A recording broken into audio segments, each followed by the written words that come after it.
आज कहानी घूम रही है जी न्यूज के एंकर रोहित रंजन के मामले के आसपास।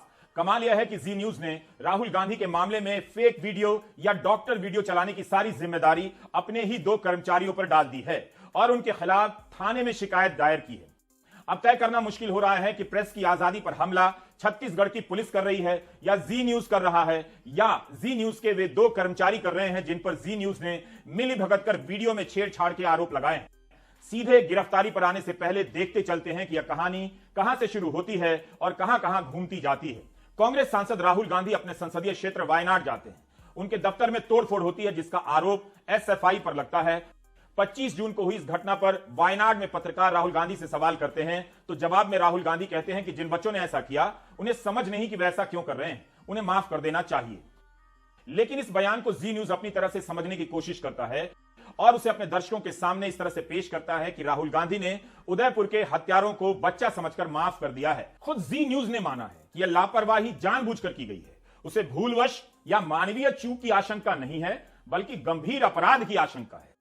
जी मीडिया कॉर्पोरेशन ने नोएडा पुलिस को अर्जी दी है कि उसके 2 पत्रकार नरेंद्र सिंह और विकास कुमार झा के खिलाफ मामला दर्ज हो, जांच हो। द प्रिंट ने लिखा है कि वरिष्ठ अधिकारी ने उसे बताया है कि जी न्यूज के शो के प्रोड्यूसर के खिलाफ जो शिकायत दर्ज कराई गई है उसके आधार पर मामला दर्ज हुआ है। नोएडा पुलिस जी न्यूज के पत्रकार रोहित रंजन के घर चली गई क्योंकि न्यूज चैनल ने ही मांग की थी कि जांच हो, कानूनी कार्रवाई हो। उसी समय छत्तीसगढ़ की पुलिस भी रोहित रंजन के घर पहुंच जाती है। जी न्यूज की शिकायत की खबर की हमारे सहयोगी मुकेश सिंह सेंगर ने भी पुष्टि की है। हम अंग्रेजी में दर्ज इस शिकायत का शब्दशः अनुवाद नहीं कर रहे हैं। शिकायत पत्र में जी न्यूज की तरफ से लिखा है कि हम कुछ तथ्य बताना चाहते हैं जिससे बहुत ही गंभीर अपराध करने का शक पैदा होता है। नरेंद्र सिंह और विकास कुमार झा सीनियर प्रोड्यूसर और प्रशिक्षु प्रोड्यूसर के तौर पर संपादकीय टीम से जुड़े थे। 1 जुलाई को दोनों ने न्यूज एजेंसी एएनआई से एक वीडियो प्राप्त किया जिसमें राहुल गांधी का बयान था, जिसमें मिस्टर गांधी ने वायनाड में उनके दफ्तर में हुए हमले की निंदा की थी। लेकिन नजर से चूक हो जाने के कारण यह बयान हमारे डीएनए शो में गलत संदर्भ में चल गया, जिसके कारण कांग्रेस पार्टी ने कंपनी के खिलाफ प्रदर्शन किए। कंपनी ने इस मामले की आंतरिक जांच कराई है और इस गलती के लिए जिम्मेदार नरेंद्र सिंह और विकास कुमार झा को नौकरी से निकाल दिया है। मौजूदा हालात में कंपनी ठोस रूप से मानती है और शक करती है कि विकास कुमार झा और नरेंद्र सिंह की तरफ से जो लापरवाही हुई है वो जानबूझकर हुई है। इसमें दोनों की मिलीभगत लगती है। इस आलोक में आपसे गुजारिश है कि आप विकास कुमार झा और नरेंद्र सिंह के खिलाफ एफआईआर दर्ज करें और इस मामले की जांच करें। यह शिकायत में जी न्यूज की तरफ से लिखा गया है। कांग्रेस ने इस वीडियो को लेकर आपत्ति जताई, जी न्यूज के खिलाफ मुख्यालय के बाहर विरोध प्रदर्शन भी किया, अलग अलग जगहों पर एफआईआर दर्ज कराई। यह भी सही है कि इस घटना को लेकर जी न्यूज ने प्रमुखता से माफी मांगी है। डीएनए में भी माफी मांगी गई है और दूसरे कार्यक्रमों में भी और ट्विटर पर भी। मेरे ख्याल से इतना काफी था। कांग्रेस को रोहित रंजन की गिरफ्तारी की जिद छोड़ देनी चाहिए थी। हां, अगर जी न्यूज को लगता है कि इस मामले में किसी की मिलीभगत थी, लापरवाही नहीं थी, गंभीर अपराध का उसे शक है, तब तो मामला कांग्रेस के बाहर का हो जाता है। इसलिए अभी इस मामले को पत्रकारिता पर हमला की तरह देखने से बचिए। अगर हमला है तो एंकर रोहित रंजन सबसे पहले जी न्यूज से ही पूछें कि क्या नरेंद्र सिंह और विकास कुमार झा के खिलाफ थाने में शिकायत दर्ज कराकर सही किया गया। अगर जी न्यूज थाने में शिकायत दर्ज करा रहा है तो कांग्रेस पार्टी ने अलग अलग जगहों पर एफआईआर दर्ज कराकर कैसे गलती कर दी? क्या वाकई राहुल गांधी के वीडियो को इस तरह से चलाने की जवाबदेही में एंकर या किसी और वरिष्ठ का कोई रोल नहीं था? उन्हीं 2 प्रोड्यूसर का था। रोहित रंजन ही बता सकते हैं कि विकास कुमार झा और नरेंद्र सिंह ने मिलीभगत कर क्या किया। उनका यह काम पत्रकारिता पर हमला था या नहीं? यह हमला किसके फायदे के लिए किया गया?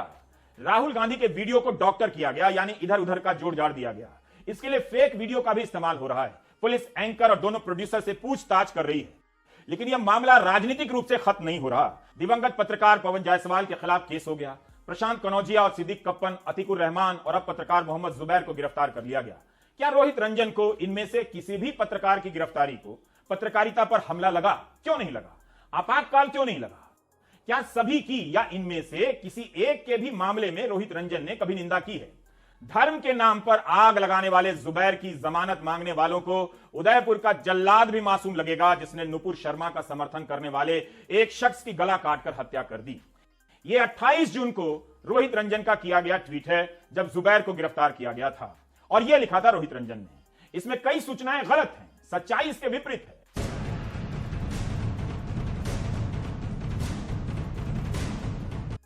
जुबैर ने हिंदू पक्ष की तरफ से नफरती बयान देने वालों का वीडियो ही उजागर नहीं किया, बल्कि 4 जून को इलियास शरफुद्दीन के बयानों को जुबैर ने ही उजागर किया। ये टीवी डिबेट में दूसरे धर्म को भड़काने वाली बातें करते हैं। ऐसे कई लोगों को जुबैर ने उजागर किया और समाज को सावधान किया। लेकिन जुबैर की गिरफ्तारी के बाद इस ट्वीट में रोहित रंजन ने जुबैर को धर्म के नाम पर आग लगाने वाला घोषित कर दिया, फैसला सुना दिया। यही नहीं, जुबैर की जमानत की मांग करने वालों को बता दिया कि वे सभी उदयपुर के जल्लाद को मासूम समझते, जबकि यह पूरी तरह से गलत बात है। तमाम बड़े संगठनों और आम नागरिकों ने उदयपुर की घटना की तत्काल निंदा की। इसके बाद भी रोहित रंजन ने अपने ट्वीट में ऐसा लिखा है, तो क्या मैं निंदा करूंगा? रोहित रंजन ने तो पत्रकार जुबैर की गिरफ्तारी की निंदा नहीं की, कई पत्रकारों की गिरफ्तारी की निंदा नहीं की। इसके बाद भी अगर नियति चाहती है कि मैं गिरफ्तारी की निंदा करूं तो मुझे निंदा करनी चाहिए। वैसे माफी मांगने के बाद गिरफ्तार करने की कोई जरूरत नहीं, लेकिन जब जी न्यूज ने ही पुलिस में शिकायत दर्ज करा दी है, तब क्या कहा जाए? तब रोहित की पत्रकारिता की बात तब तक हम कर ही सकते हैं। अप्रैल के महीने में दिल्ली के जहांगीरपुरी में बुलडोजर चल रहा था। उस वक्त वहां पर तनाव भी हुआ। रोहित रंजन ने उस समय एक कार्यक्रम किया जिसका टाइटल है जहांगीरपुरी की साजिश बेपर्दा, ऑपरेशन टोपी वाला। इस पोस्टर पर उस पूरी घटना का एक ही विलन है और वो जो टोपी वाला है। लगता है इसी तरह के कार्यक्रम से तंग आकर 23 अप्रैल को सूचना व प्रसारण मंत्रालय ने सभी चैनलों को चेतावनी जारी की। रोहित रंजन के शो के दूसरे टाइटल को देखकर सूचना मंत्रालय से ही पूछा जा सकता है कि क्या ऐसे टाइटल उसकी एडवाइजरी के हिसाब से सही हैं? जैसे जनसंख्या जिहाद पर बाबा करेंगे कानूनी वॉर, प्रश्नवाचक चिन्ह लगाकर यह टाइटल लिखा गया है। कुतुब मीनार में क्या हिंदू आस्था का अपमान?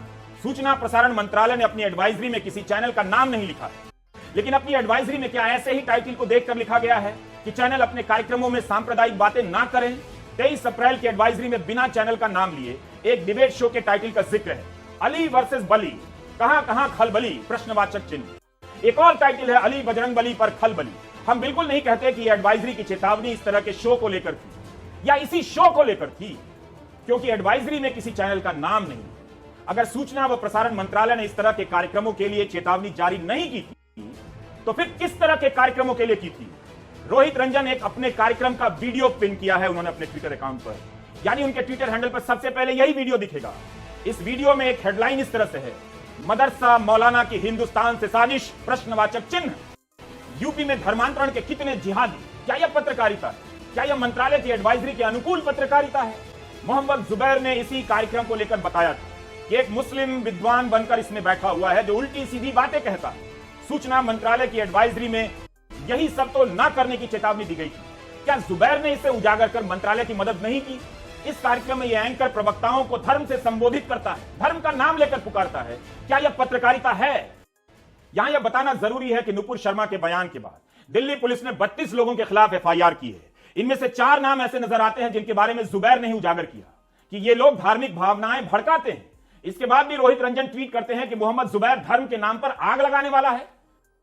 उनके कई ट्वीट ऐसे हैं रोहित के कि देखकर आप तय नहीं कर पाएंगे कि जनाब पत्रकार हैं या किसी धार्मिक संगठन के लड़ाके। बहरहाल जी न्यूज के एंकर को आज छत्तीसगढ़ की पुलिस वारंट लेकर गिरफ्तार करने पहुंची, लेकिन रोहित को नोएडा पुलिस ले गई और उनसे पूछताछ करने लगी। अब बताइए मैं क्या करूंगा? लेकिन टेंशन मत लीजिए, जब तक व्हाट्सएप में गुड मॉर्निंग भेजने की सुविधा है तब तक आपको कुछ नहीं होगा, मैं गारंटी देता हूं।